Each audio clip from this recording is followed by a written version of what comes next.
اچھا جی، سوال یہ ہے کہ میں اور میرے ابو نے جو ہے مل کر آدھے آدھے پیسے ڈال کر ایک مکان خریدا۔ ہم 4 بھائی اور 2 بہنیں ہیں۔ تو ابو جو ہے وہ وفات پا گئے ہیں، تو کیا مجھے آدھا مکان جس کے میں نے پیسے ادا کیے تھے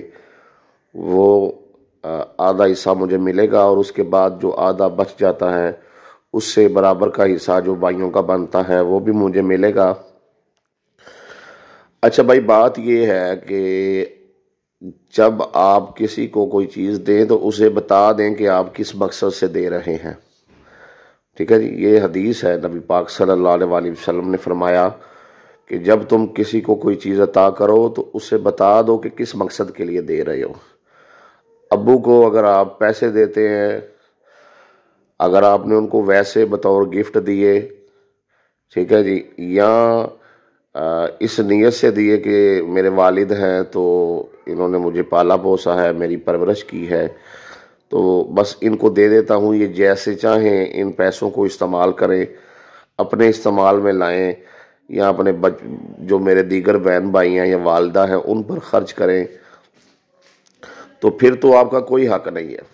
لیکن اگر آپ بیٹا جو ہے وہ پیسے دے رہا ہے اور باپ کو دے رہا ہے، اور باپ جو ہے کوئی پراپرٹی خریدنے جا رہا ہے، آدھے پیسے باپ کے ہیں، یا 80% باپ کے ہیں، 20% بیٹے کے ہیں، یا 70% باپ کے ہیں، 30% بیٹے کے ہیں، یا 80% بیٹے کے ہیں اور 20% باپ کے ہیں، تو میرے بھائی بہترین طریقہ یہ ہے کہ آپ حدیث نبوی پر عمل کریں، جو حضور نے فرمایا کہ اگر کسی کو کچھ عطا کرو تو اسے بتا دو کہ کس نیت سے دیا ہے۔ ایک صورت تو یہ ہے کہ جب آپ پیسے دیں تو ابو کو بتا دیں کہ ابو یہ پیسے جو ہیں یہ میری ملکیت ہیں، اور آپ جو یہ پراپرٹی خریدیں گے اس میں جتنے پیسے میں ڈالوں گا اتنی جگہ کا میں حصے دار ہوں، اور جتنے آپ ڈالیں گے اتنی جگہ کے آپ حصے دار ہیں۔ مثال کے طور پہ 1 لاکھ روپیہ جو ہے وہ مرلہ جگہ ہے، تو 10 مرلے کا پلاٹ خریدنے جا رہے ہیں، 5 لاکھ روپیہ آپ ادا کرتے ہیں اور 5 آپ کے ابو ادا کرتے ہیں، تو بیانے کے اسٹامپ میں ہی دونوں کو واضح ہو جانا چاہیے، تحریر میں لکھا جانا چاہیے کہ یہ 10 مرلہ جگہ جو ہے یہ باپ اور بیٹا مل کر خرید رہے ہیں، 5 مرلے والد خرید رہا ہے اور 5 مرلے کے پیسے جو ہے وہ بیٹا ادا کر رہا ہے۔ بیانے میں اپنے آپ کو کلیئر کریں، فل پیمنٹ میں اپنے آپ کو کلیئر کریں، اس کے بعد جب رجسٹری ہو تو 5 مرلے آپ کے ابو کے نام ہو، 5 مرلے آپ کے ہو، ٹھیک ہے جی، انتقال ہو، انتقال پر عمل درآمد ہو، پرتے پٹوار پرتے سرکار بنے، یہ ساری سلسلے میں آپ جو ساتھ میں ہاف جو آپ نے پیمنٹ ادا کی ہے آپ کلیئر ہوں۔ لیکن اگر آپ بتاتے ہی نہیں ہیں ابو کو کہ بھائی میں یہ پیسے آپ کو گفٹ دے رہا ہوں، ادھار دے رہا ہوں، قرض دے رہا ہوں، امانت کے طور پر دے رہا ہوں، ویسے والد سمجھ کے دے رہا ہوں، اور ابو وفات پا جاتے ہیں اور آپ کہتے ہیں اب نہیں بھائی مجھے آدھا حصہ دو، ایسے نہیں بنتا بھائی۔ آپ پہلے دن سے جب پیسے دے رہے ہیں چیزوں کو کلیئر کر لیں، تاکہ والد کو پتہ ہو کہ میں نے بیٹے سے جو پیسے لیے ہیں، بیٹے نے اس حیثیت سے مجھے یہ رقم دی ہے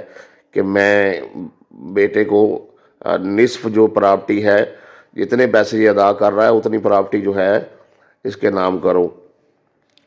تو جب آپ ابو کی زندگی میں ہی جو پیسے آپ نے ادا کیے ہیں آپ اس کی اتنی جگہ کی رجسٹری اپنے نام کروا لیں گے،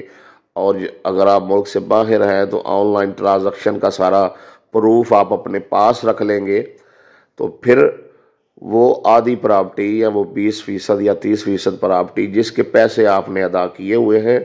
وہ آپ کی ملکیت ہے، اور باقی کی جو پراپرٹی ابو کی وفات کے بعد بچ گئی ہے اس میں آپ ویسے ہی حصے دار ہیں جیسے دیگر بھائی جو ہیں وہ حصے دار ہیں۔ متوفی کی قرض کی ادائیگی، وصیت پر عمل اور تجہیز و تدفین کا خرچہ جو ہے وہ نکال کر باقی کی رقم جو ہے وہ اب میراث ہے، وہ ترکہ ہے، اس کو جو ہے جو شرعی وارثان ہے جن میں آپ بھی شامل ہیں، آپ اس کو تقسیم جو ہے وہ کر سکتے ہیں۔ ہرگز ایسا نہیں ہے کہ آپ ابو کو بتائیں نا حالات اچھے ہیں آپ پیسے بیچتے رہیں، ابو جو ہے وہ ایک کوٹھی تعمیر کرے، پھر بہنوں کی شادیاں کرے، پھر بھائیوں کی شادیاں کرے، پھر حویلی بنائی جائے، پھر آپ آئیں اور آپ شادی کریں اور پتہ چلتا ہے جی ابھی شادی کر کے 6 ماہ بعد جو ہے وہ میں 6 ماہ ہی ہوئے ہیں، میں ادھر پردیس میں ہوں، یورپ میں ہوں، تو میری بیوی کو جو ہے وہ گھر سے نکال دیا ہے میرے والد نے یا میری والدہ نے۔ وہ کہتے ہیں نکلو تمہارا ادھر کچھ نہیں ہے، حالانکہ وہ سارا گھر جو ہے میں نے تعمیر کیا ہے۔ بھائی اگر جب آپ وہ گھر تعمیر کر رہے تھے تو پہلے دن اگر اس کی چیزیں کلیئر کر لیتے، لکھ لیتے، رجسٹری کروا لیتے، اپنے حصے کا انتقال کروا لیتے، تو ہرگز نہ قانونی طور پہ نہ شرعی طور پہ جب آپ ادھر مالک ہوتے تو آپ کو نکالا نہ جاتا، آپ کی بیوی کو نکالا نہ جاتا۔ آپ نے سرے سے ہی جب ایک کام کی بنیاد ہی نہیں رکھی، اسے لکھا ہی نہیں ہے جو کہ اللہ کا حکم ہے، اللہ کی حکم عدولی کی ہے، تو اس کی آپ سزا بھگت رہے ہیں۔ اس لیے میرے بھائیوں، بے شک آپ بھائی کو پیسے بھیجیں، بہن کو پیسے بھیجیں، بہنوئی کو پیسے بھیجیں، سالے کو پیسے بھیجیں، باپ کو پیسے بھیجیں، ماں کو پیسے بھیجیں، جو تو آپ نیتاً ویسے دے رہے ہیں کہ بس یہ میرا بھائی ہے یا میری والدہ یا والد ہے، وہ تو ٹھیک ہے، لیکن اگر آپ بڑی اماؤنٹ دے رہے ہیں اور آپ یہ بھی سوچتے ہیں کہ میری بھی کل کو شادی ہونی ہے یا میں نے پاکستان آنا ہے یا میں نے بھی اپنا مکان بنانا ہے یا میرا بھی کوئی سیٹ اپ ہو، تو پھر آپ پیسے دیتے ہوئے ہی چیزیں کلیئر کر لیں اور اس کو لکھ لیں اور جو آپ کا حصہ بنتا ہے اسے نام کروا لیں، تاکہ کل کلا کو جو ہے وہ آپ کے لیے مسئلہ پیدا نہ ہو۔ تو یہ مسائل جو ہے اوورسیز کے اپنے پیدا کیے ہوئے ہیں۔ اوورسیز جب پہلے دن جو ہے وہ چیزوں کو کلیئر نہیں کرتے اور شرماتے رہتے ہیں، اور جو ہے ان کی یہ شرم جو ہے ان کو ساری زندگی پھر بڑھاپے میں نقصان پہنچاتی ہے، اور 25-30 سال بعد جب انہیں ضرورت پڑتی ہے اس فیملی کی، اپنے بہن بھائیوں کی، جس کی انہوں نے 25-30 سال جن پر خرچ کیا ہوتا ہے، پوری زندگی ان پر لگا دی ہوتی ہے، تو اب وہ اس کو جو ہے پشت دکھا دیتے ہیں اور اس سے اچھا سلوک نہیں کرتے، لڑتے ہیں، جھگڑتے ہیں۔ میرے بھائیوں وہ بھی برا کرتے ہیں، لیکن آپ خود بھی اپنے ساتھ برا کرتے ہیں۔ پہلے دن سے معاملات کو درست رکھیے تاکہ جب آپ بڑھاپے کو پہنچے، شادی کرنے کے ارادے سے پاکستان آئیں یا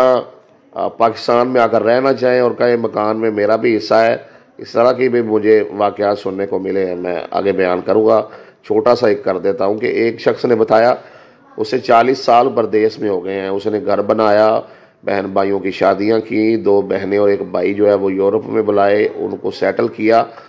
اب وہ پاکستان میں اپنا ایک بھائی ہے، اس کا والدہ حصہ مانگتے ہیں، تو وہ والدہ نے پہلے حصہ دیتی نہیں تھی، اب دیا تو ادھر